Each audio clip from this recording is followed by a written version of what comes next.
Already చెప్పారు, already మీరు చెప్పారు. ఎవరన్నా రౌడీ ఎలిమెంట్స్ ఈ ఏరియాలో ఎవరన్నా అద్దెకి తీసుకొని కానీ లేకపోతే ఏమన్నా కొత్త వ్యక్తులు కానీ వచ్చి ఏమన్నా రౌడీ ఎలిమెంట్ చేస్తున్నారా, ఇంకేదన్నా మారకదయ్యారు అంటే గంజాయి కానీ ఇంకా ఏమన్నా మత్తు పొక్కైన మత్తు అలాంటివి ఏమన్నా అంటే మీకు తెలియకుండా వచ్చి మీలోనే అద్దుకుంటారు. ఎందుకంటే వాడు కేసులు ఇరుక్కున్నది కాక మిమ్మల్ని కానీ కేసులతో ఇరికిస్తారు అంతే కదా. కాబట్టి అలాంటి ఎవరైనా ఉన్నారా, ఇంకెవరన్నా న్యూ టీచర్స్ అమ్మాయిలు కూడా చేసేవాళ్ళు కానీ రోజు కొన్ని వేల మంది వస్తుంటారు పోతుంటారు వెహికల్స్.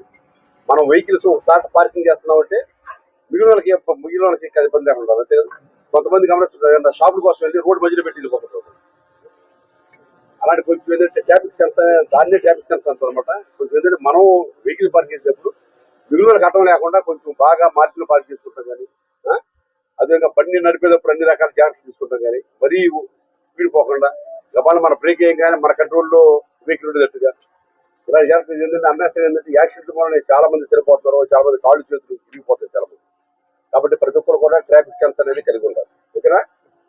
ఇప్పుడు ఎవరు మీ ఏరియాలో నుంచి మీరులో నుంచి ఎక్కడికైనా ఎవరు కూడా యాక్సిడెంట్ కాకుండా అన్ని రకాల జాగ్రత్తలు మీరు నేను చెప్పే ఎన్ని రూల్స్ పాటిస్తే ఎవరికి ఎలాంటి యాక్సిడెంట్ అనేది ఉండదు.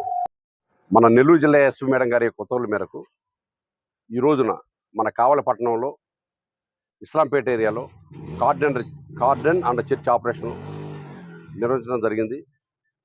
దీంట్లో సుమారు ఒక 40 మంది పోలీస్ స్టాఫ్ మరియు 1 టౌన్ సిఐ గారు, 2 టౌన్ సిఐ గారు, తర్వాత వారి యొక్క ఎస్ఐలు కూడా పార్టిసిపేట్ చేశారు. కావల్ డిఎస్పీ నేను కూడా పార్టిసిపేట్ చేశాను. ఈ కార్డన్ అండ్ చర్చ్ యొక్క ప్రధాన ఉద్దేశం ఏంటంటే ఈ లొకాలిటీలో ఎవరన్నా సంఘ విద్రోహ శక్తులు ఉండారా, అదేవిధంగా ఎవరన్నా దొంగలు ఉండారా, లేదా రౌడీజం చేసేవాళ్ళు ఉండారా, లేదా మారక ద్రవ్యాలు అంటే గంజా కానీ కొకైన్ కానీ అలాంటి మారక ద్రవ్యాలు విక్రయించే వాళ్ళు ఉండారా అని ఇలాంటి వాళ్ళు ఉంటే వాళ్ళని వేరి పారేస్తాని కోసం నిర్వహించేదే ఈ కార్డన్ చర్చ్. కాబట్టి మేము ఈ ఏరియా మొత్తం కాడ ప్రతి ఇల్లు కూడా సోదా చేసాము. అనుమానాస్పదంగా ఉన్న ప్రతి వెహికల్ కాడ సీజ్ ఇప్పటికి మొత్తం కూడా 25 2 వీలర్స్, 3 ఆటో రిక్షా సీజ్ చేసాము. అంటే వాటికి సరైన పత్రాలు లేవు. ఎవరైతే వాటి ఓనర్స్ ఉన్నారో ఇది మా వెహికల్ అని చెప్పి దానికి సంబంధించిన డాక్యుమెంట్స్ అన్ని పట్టుకొస్తే వాళ్ళ వెహికల్స్ వాళ్ళకి అప్పగిస్తాం.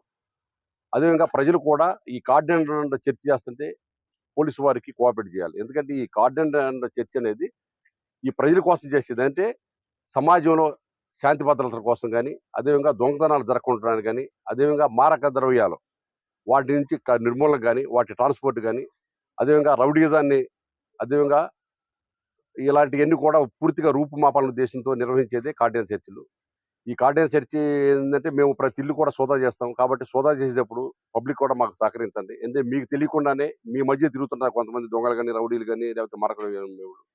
కాబట్టి వాళ్ళని మేము ఏరి పారేసే క్రమంలో పబ్లిక్ అంతా మాకు సహకరించాలి. ఈ కార్డన్ చర్చ్ జరుగుతుంటే ఏదో మా ఏరియాలోకి పోలీసులు వచ్చారో ఏదో జరుగుతుందని చెప్పి పబ్లిక్ భయభ్రాంతులు కావాల్సిన అవసరం ఏమీ లేదు. వాళ్ళందరూ కూడా పోలీసు సహకరించండి. ఈ కార్డన్ చర్చ్ అనేది మన టౌన్లో అన్ని ఏరియాలో కూడా మేము నిర్వహిస్తాము. కాబట్టి ప్రజలు మాకు కోఆపరేట్ చేయాల్సిందిగా కోరుతున్నాం.